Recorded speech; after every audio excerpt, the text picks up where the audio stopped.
Croeso Sianel Blaid Llwyd. In Articulo Mortis by M C Morrado. I woke up inside of a familiar place, a windowless underground bunker I remember financing the construction of back in the 1970s. But something was off in ways I can't entirely pin down. The place seemed much bigger and more of a labyrinth than I remember. Each room had overhead fluorescent lights running at a maximum hum buzz, decades-old yellow wallpaper, and every piece of solid wood furniture I bought at the time all there. Computers from the 1980s all ran on IBM's version of DOS. They were quite expensive at the time during the era when I bought them brand new. The landlines connect them all to a BBS. This bunker has an intranet of bulletin board systems, self-hosted on the brand new server my son set up using Debian Linux, connected directly to those old IBMs I have around the bunker through dial-up and modems. This Linux server was a recent replacement to a very old system, meant to archive knowledge for future generations if an apocalypse had come. I roamed my old bunker alone on foot. No signs of life anywhere. Not even so much as a single ant or cockroach within this underground second home. I truly was alone down here. I didn't know what to make of it. Looking at a mirror shows my own reflection. Here I am, just some 58-year-old wolf wearing a loose-fitting suit. The suit used to be tight on me until I started chemo. My gaunt face and dishevelled appearance was nothing new for me. "Nicholas, are you there?" a voice echoed from a hallway. "No, it can't be, right?" I muttered, shuffling towards the sound of a woman's voice. "Just let me go, Nick. It wasn't your fault," she continued, making me recognise whose voice it was. "Hilda?" I weakly mustered up. A transparent apparition of my first wife appeared in the hallway before me. I dropped onto my knees, staring up at the white she-wolf. "I watched you destroy yourself, drinking day in and day out even on the job. You didn't stop until your diagnosis." Hilda sighed, disappointed in me. "I'm sorry. I had to find a second wife. I never thought I'd get married again, but I couldn't raise our kids alone. I didn't know what to do without you," I stammered, tears starting to trickle down. "You did good, Nicholas. Our daughter is now a 25-year-old woman married to a fox. Our son Caelan has largely forgotten about me, but he's a successful CEO of his own tech company." Hilda tried reassuring me everything was all right, but it wasn't. "I only got married again because Bianca could help me take care of our two kids, and she did just that. Don't want to hire a bunch of maids to do all the parenting for me. They need an intellectual mother in their lives," I confessed, not doing any of what I did for any selfish reasons. Hilda died in 1991. It was a rare heart condition nobody understood at the time. Something misshapen. A disease. My mind was too deteriorated to remember what exactly anymore. My daughter Lexi remembers her the most. Lexi was about 9 years old when Hilda passed away. I remember Lexi asking, "Where's Mom?" over and over again until the funeral. A young child simply couldn't understand death. They were asking where Mom was. I woke up in a cold sweat in some room I can't remember anymore. I groggily got up, holding a bottle of medication in one paw. I hesitantly took some pills from only one bottle of the several medications I was put on. The sweat and heat made me take off clothes until I was shirtless, wearing nothing but pants and a belt. Chemotherapy has not been kind to my body. My drinking habit caused me to be a little overweight until a few years ago. I was emaciated and my eyes were constantly bloodshot. A Y-shaped autopsy scar can be seen on my torso, a visible remnant having all my internal organs replaced with fresh, healthy ones.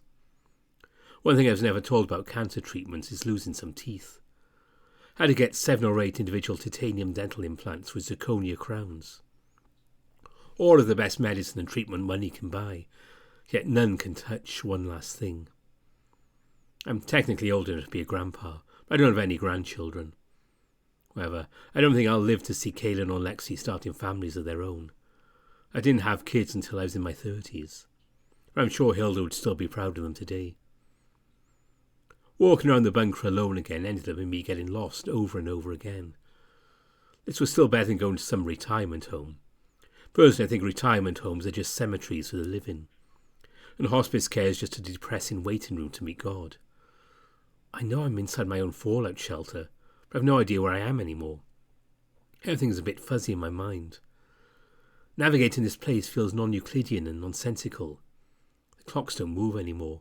Time keeps moving, but seconds keep dragging on with no way to tell.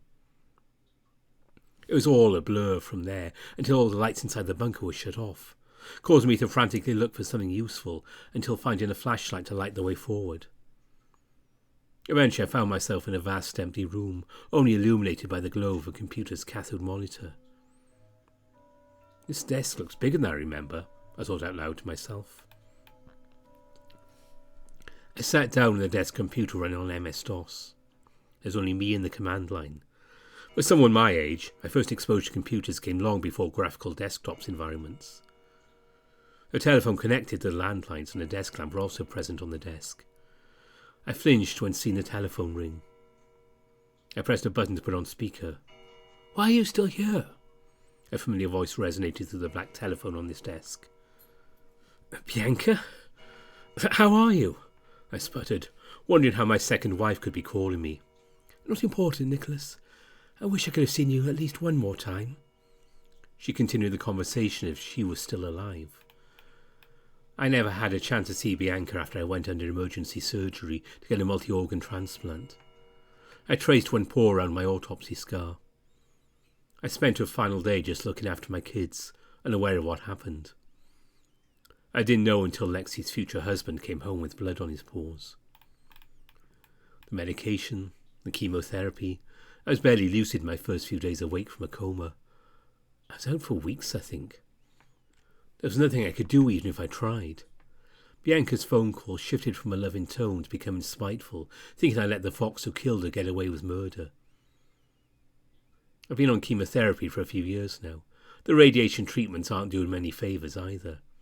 My adult children are desperately trying to keep me alive, even though I'm losing this battle against one brain tumour eating away at me. I know I don't have much longer no matter what they do. Can they look at me? The autopsy scar, missing patches of fur on my back, and my skin is practically covered in bruises. I'm glad they care about me, but they need to know when to let go. Sometimes my pee is red or brown because of some of the drugs. I'm not having a good time here. Some days I think I'm just wasting away for their own amusement. My daughter married a psychopath, the same one who killed Bianca. Scout is the fox's name. I saw him carrying Bianca's body through a portal to set her down on the couch after stabbing Bianca's neck multiple times. At this point, I decided to never remarry again. I don't want any other woman to die. Maybe it's a cruel joke from God for all I know. Kaylin and Lexi are all grown up. They only need me now. "Nick, hello? Don't space out, doggy." Bianca's voice snapped me back into what's probably reality. What's reality? I don't know. "Where am I?" I coughed, looking at the computer's monitor. "Keep the systems down then, check. I'll show you how to reboot and fix things," Bianca told me, while she began guiding me through the process of managing all the bunker's electronically controlled systems on the computer, where there was nothing but white text on a black screen inside MS-DOS. Some sections are easy to access, accompanied by a little pixel animation in the terminal, show a progress bar or something corresponding to the systems being rebooted. When rebooting one of the systems, the internal speaker inside the PC beeped once every 2 seconds till the system was rebooted or fixed. A second PC similar to the beige tower appeared to my left, the desk becoming elongated in an L shape. "What?" I yelped, flinching at the sight of such unusual things. "Monitor the cameras. Keep them out," Bianca sternly told me before she hung up. "My bunker doesn't have a CCTV system. What the heck is this? Nor are the vents so big." Searching through the cameras showed rooms I don't remember. Odd geometry of places in the bunker I'm sure don't exist. Some hallways were abnormally long by at least double the length. I didn't stop clicking through cameras until seeing Bianca's body hanging on an invisible noose, though she still had the stab wounds on her neck. There was a reminder of how she was murdered. Parts of her business suit were covered in her own blood. Bianca's eyes were entirely white and glowed in the dark as beams of light. The tips of her shoes not touching the carpet, the body seemingly hung by unknown means. This shouldn't be possible. I watched her being buried, for the coffin was encased in poured concrete. Then it starts to dawn on me. The voice on the phone and the levitating body on camera were not the same Bianca. Clicking onto other cameras show a giant feral fox contorting its body into a bipedal shape. The fox has disturbingly human blue eyes, and a second set of human jaws present inside his mouth. One thing I knew is, they weren't friendly. I figured out which button causes the camera to flicker a bright flash of light. It seemed to disorient the feral abomination, which retreats away from the place where the light was activated. However, Bianca's body was unfazed by the flashing light. One thing resided exclusively in the vents. A teratoma mass of flesh, eyeballs, teeth and bone, mostly shaped like a wolf, wanting nothing more than to attack. All three of those wretched things are out to get me. Or rather, what's left. They'll never stop. They'll never goddamn stop. I try to keep them away through other methods I can. They only want to keep coming back with a vengeance. Time means nothing whether I am, but this is not my bunker. What is this place? There are grates inside the vents to keep the teratoma abomination away. By far that one is the most aggressive. You weak old man. You're the reason Caden thinks so little of you. I was always there while you were busy drowning yourself in liquor. Bianca's voice came from the levitating body, much more hateful than Bianca on the phone, staring right at the camera. The telephone somehow played a pre-recorded message. Yeah, we'll need my mom to do anything. My dad is drunk all the time. He honestly never let go of my biological mother. An old conversation from 2003 showed Caelan talking to one of his classmates. I angrily picked up the receiver and slammed it down to silence that damn phone.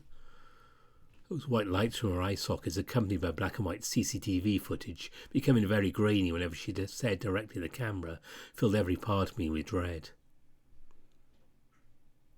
You must carry on without me, Nicholas. Do it for them. Hilda's voice faintly echoed through the telephone. I recognised Hilda's German accent immediately. Lexi only favours you out of pity, you mess of pelt and bones. If it weren't for me, she'd be spitting on your grave. Bianca growls through the cameras, the middle-aged she-wolf's body unmoving, her mouth constantly hung open with a faint white flickering light radiating from the back of her throat. Don't lose yourself. Keep fighting. Who else went from some pup in Cherokee Nation to a success in the oil industry? Nobody except you. Keep fighting, Nick. I love you. Hilda's words tried reassuring me through the telephone, the audio getting grainy. Oh, boo-hoo. Oh, you spent more time in bed with me instead of drinking yourself to sleep in your office alone. Forget about that German dog. I'm your wife.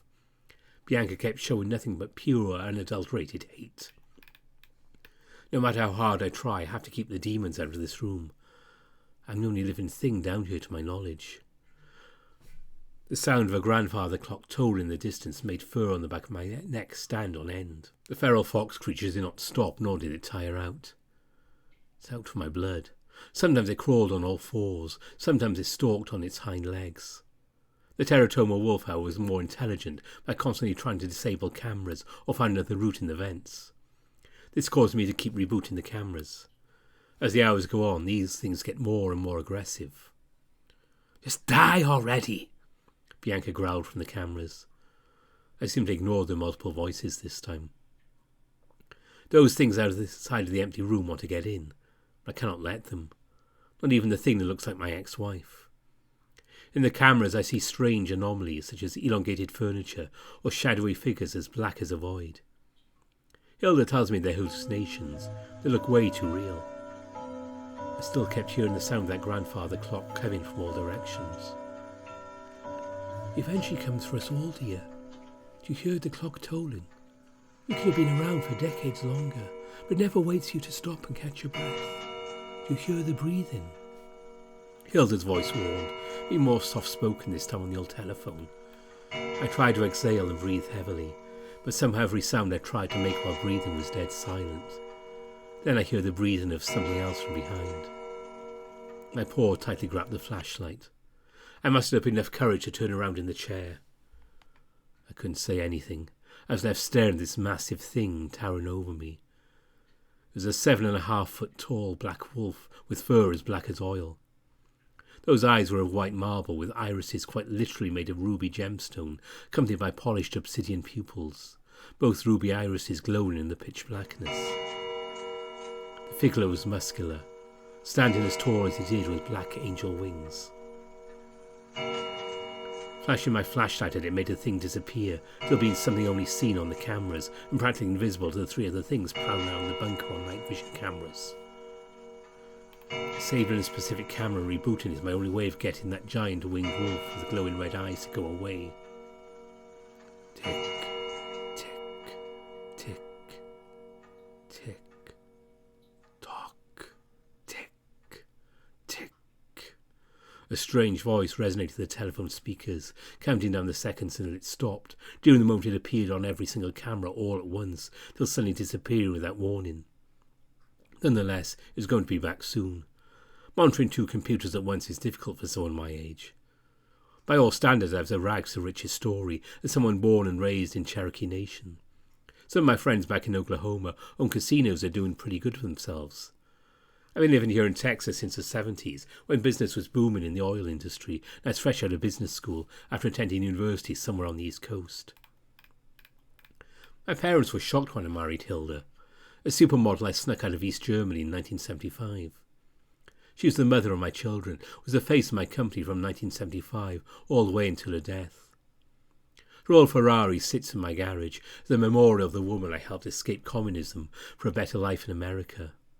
A bouquet of roses is always placed on the hood of her old car or on the dashboard. Bianca, however, was one ruthless, cold, calculated sociopath whose birth name was lost to time. I don't even know where she was born. Was she born in the United States? Canada? Nobody knows. As deceptive and sociopathic as she was as a businesswoman helping run my oil business, she was by all accounts a phenomenal stepmother for Caden and Lexi. By the time Bianca's death in 2005, her beyond unethical business has made me one of the 10 richest men on earth. I was horrified seeing how horribly Bianca treated my employees when I was letting her secretly run the entire company, while I still technically am CEO on paper. 80% of my office building employees in both locations were laid off, replaced by Linux servers and mainframes, letting the sentient AI do all the number crunching, even the stock trading. Eliminating the need for brokers, it was miles more capable than any flesh and blood stock trader. I still feel guilty about Bianca laying off hundreds of hard-working people, most of whom have family support. I had stayed out of the public eye for years since my cancer diagnosis. I had no idea about any of the things Bianca did. All I got were revenue reports and data on charts. Everything looks good, so I didn't say anything. After Bianca's death, I remember watching a VHS tape recorded by Bianca, humiliating someone for her own cruel amusement. The tape showed one of my janitors with a broken leg. The computer soon cut from the CCTV footage to show the heart-wrenching tape. A young Labrador janitor was on the verge of tears. "Please, Mrs. Cunningham, my leg. It's broken. Can't just take away my health insurance," he begged, almost sobbing. The teenage Labrador limped closer, begging not to go into mountains of medical debt for something out of his control. "You want me to pay for that? You better start dancing, puppy. I can amputate that thing on the spot if you want," Bianca said without much emotion. "What?" the janitor whimpered. "You heard me. Dance!" Bianca barked, pulling out a revolver. "Jesus Christ, okay. The Labrador panted for the footage edited showed the kid trying to dance to Bianca's satisfaction over and over till falling to the ground sobbing, holding his broken leg with both paws. Bianca squatted down, looming over the crying Labrador with a sadistic grin. "Take me to the hospital, please." The janitor wheezed through a pained sob as blood became more visible on the Labrador's boiler suit. "You're a fun toy. I think I will. Remember, boy, money makes the world go round. The hospital is no different. Until my husband comes back, I am God here. Understand?" Bianca giggled with childlike glee. "Stop this! Stop it!" I cried out for help, closing my eyes and gripping my ears until the monitor went back to normal, showing CCTV footage again. Tear stains were made apparent on my muzzle. I can still keep imagining how I could have kept Hilda alive. I remember complaining on occasion of minor chest pains. We didn't know it was anything serious. The early detection methods for a condition didn't exist yet. How could I be so stupid? Hilda's only 35 or 36. I don't remember exactly anymore. Bianca was 45 years old when she died. Yet here I am alone at 58. Kaylin and Lexi barely talk to me anymore. It's about taking me to the doctor, or reminding me to take the cabinets full of medication I can't pronounce for the life of me. At this point, I'm only CEO on paper. Lexi, as of now, has already taken over the family business for me, all according to plan. All that's left is transferring the title of CEO to my daughter when I kick the bucket. I already transferred everything I own to her recently, so she doesn't have to pay inheritance taxes. Even in my final years, I want to set up my own daughter for success no matter what. Over the course of what felt like hours, I studied how to keep those wretched things out of the dark room, only illuminated by cathode monitors. At this point, what do I really have left to lose? I already gave it all to my successor. By any reasonable man's standards, I'm now nothing but some old wolf with nothing living in my daughter's mansion. I will drag you into hell with me if it means we can be together forever. The demons down here love me so much, I get to punish more souls with them. It's so much fun torturing the many degenerates that Scout assassinated on my behalf before he killed me. Bianca's voice laughed from the cameras, having too much fun in whatever ring of hell she called home now. Don't let her take you, Hilda whispered through the telephone, causing me to look at the true threat on the cameras, stalking me with those glowing white eyes devoid of life. My ears could faintly make out the sounds of a beeping heart monitor from the computer where I monitored the bunker's systems. A VHS recording began playing on a computer meant for monitoring systems through unknown means. The grainy video showed Bianca torturing one of my business rivals in the oil industry or buying out that company while she was still alive. I may be the founder of Petro Cherokee, but there's something really fun about making you bleed and to get a price tag, she said in a cold, distant voice. Yet there was a smile present on her muzzle. I didn't know Nick married a crazy bitch. A chubby hyena panicked, struggling while tied to a chair. You wouldn't understand what I'll do for my love. Now, where were we? Bianca answered in a more monotone voice, almost bored even, pulling out a pair of pruning shears from her purse. I wondered what happened to the CEO of a competitor. My heart dropped to my stomach, seeing her take pleasure torturing and killing people in the name of doing one simple job I asked of her while I was busy getting chemotherapy and my affairs in order. I winced, seeing Bianca use those pruners to cut off two of the hyena's fingers.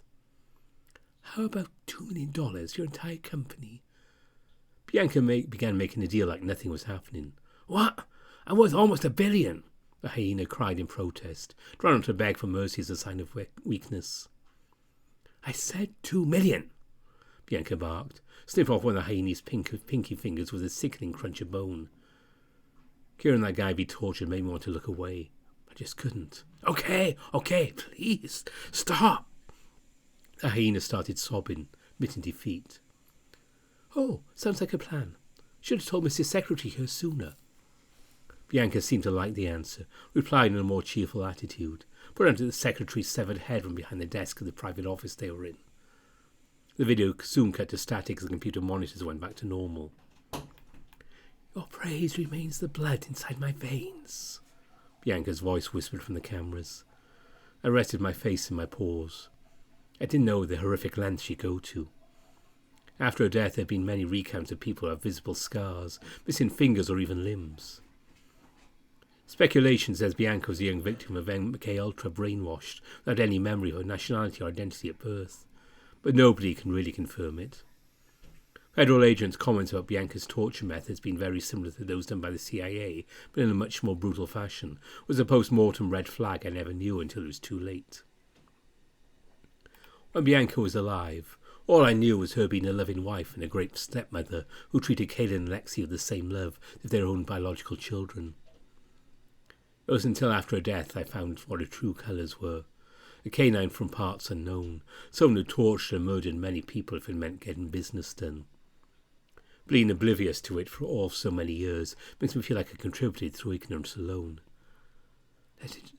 Just let it go, Nicholas. Please. It's over now. It was never your fault. Hilda's voice came to the telephone once again before the line went silent. I turned around to see that towering winged figure once again.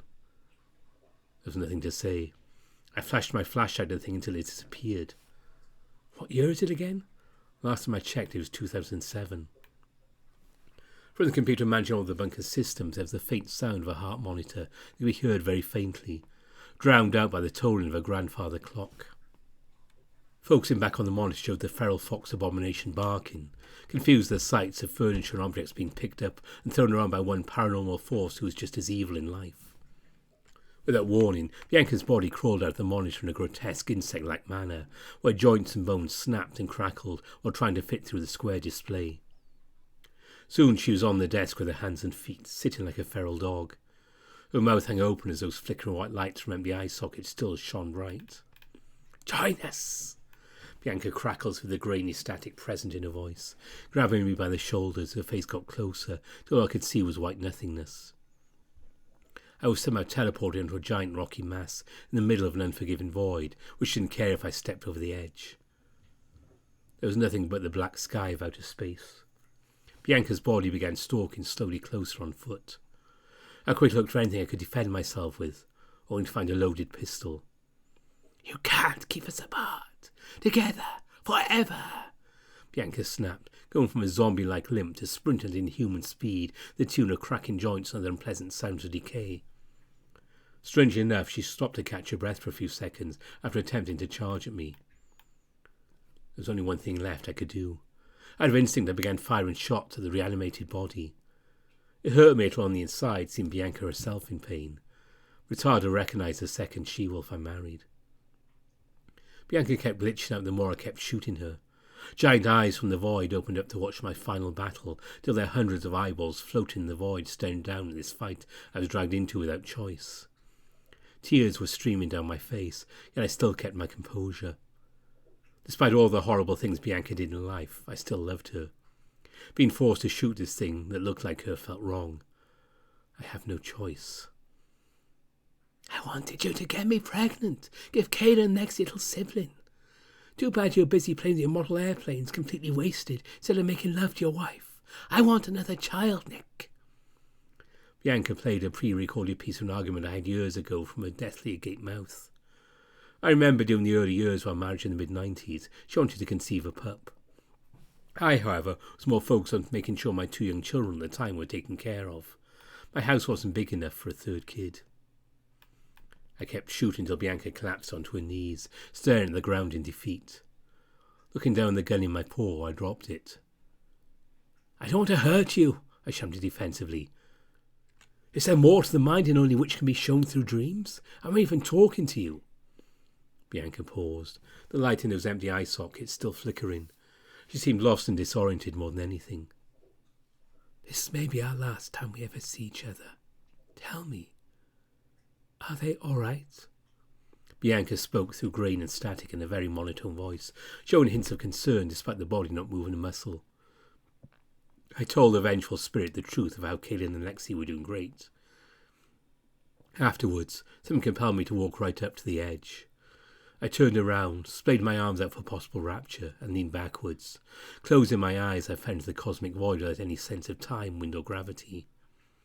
The grandfather clock tolled for 11 more times, until all went silent.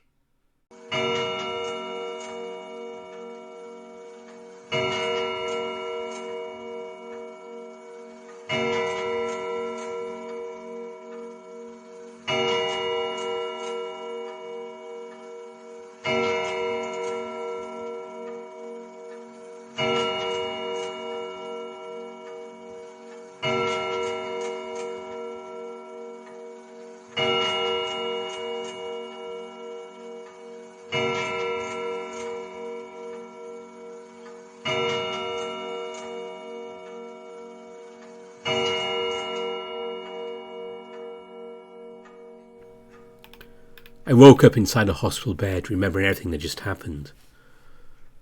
"Is this real life?" I yawned through a state of dazed delirium. The calendar on the wall told today's date, March 20th, 2008. My son Caelan wore his pinstripe suit and matching fedora, getting up from a chair in the hospital room. Dad, you've been in a coma for 6 months. Caelan told some unusual news. All those nightmares, those horrible mutated monstrosities. And Bianca. Was it real? I don't have any memory of going into a coma. I was unable to put the words all together in a sentence. I found you having a seizure on the floor. Ever since you were on chemotherapy, radiation treatments for your brain tumour. Well, I've been watching you see and hear things that aren't there. Hallucinations. And you've been having seizures even during that coma. Caelan told me something, though widening the holes in my memory keep it hard to remember. Notes on the clipboard at the end of my bed say, Notes. Vivid nightmares, hallucinations, seizures. Written in red ink. I'll turn 59 years old in April, but I don't think I'll be able to blow out any birthday candles. I know what I saw. Trapped in that upside-down nightmare. They were talking to me from beyond the grave, I just know it. I doubt anyone would believe me. They all say that the cancer treatments and radiation have fried my brain like an egg on a sidewalk during Texas heat. For my last dying wish, I asked for a laptop to type down and document everything I experienced during that coma, down to every last detail. When I wasn't writing it all down on a laptop, I was put back in the nightmare whenever I slept. I had to document it quickly to make sure I'm not crazy. March 25th of 2008 was the last day I would ever wake up. Over the course of years and months, I became nothing but an emaciated, unkempt mess, typing every documented nightmare down till I knew my final hours were upon me. The cancer had finally won. The last thing I remember seeing with a closed laptop on the hospital nightside table was being alone in the room with Caelan and Lexi, who stood there talking to me. I felt weaker and more tired, until I heard the grandfather clock again when it was over.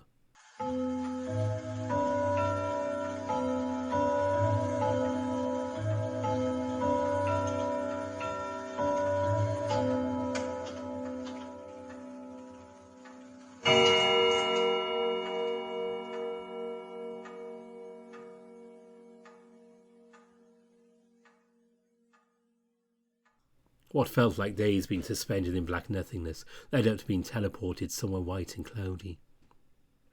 There was nothing but a flight of stairs with a gold railing waiting for me.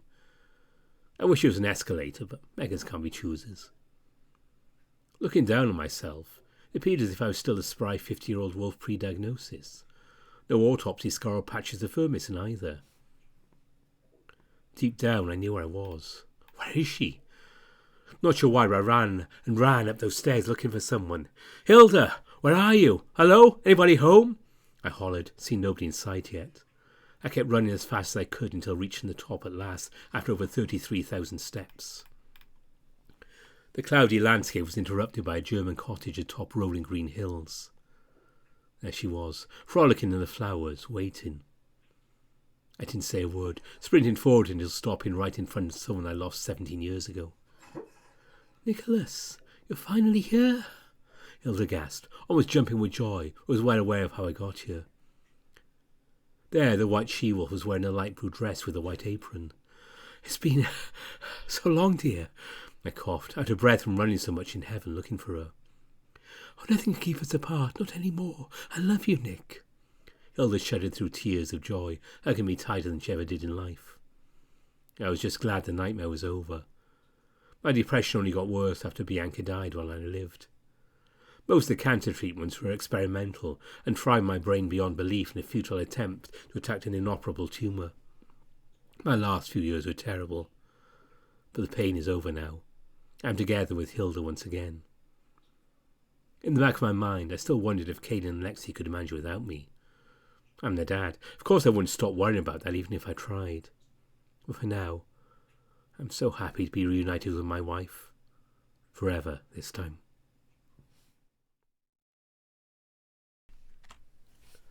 And that was a Halloween story for this year. That was sent to me by M C Morrado. And as always, all the videos on the channel are brought to you by viewers just like you, my patrons, and my donors on Ko-fi, who I always want to thank. And as always, I want to pay a special mention to my top patrons: Omar, Rafu, Spiderling, Samuto, Tiger Cup, Amaterasu, Alan Mayer, Greylock, Hyperdefined, Lark Huskerton, Gracious Yevon, Matt Kenya, Gartek, Evan King, RS Mouse Productions, Grizz, Exact, Dissonance, Copus Visser, Brian Hall, Bieker, Bastian, Aaron Fox, and Andy Peng. There will be quite the change on the weekend. We'll be returning to a L'Automne.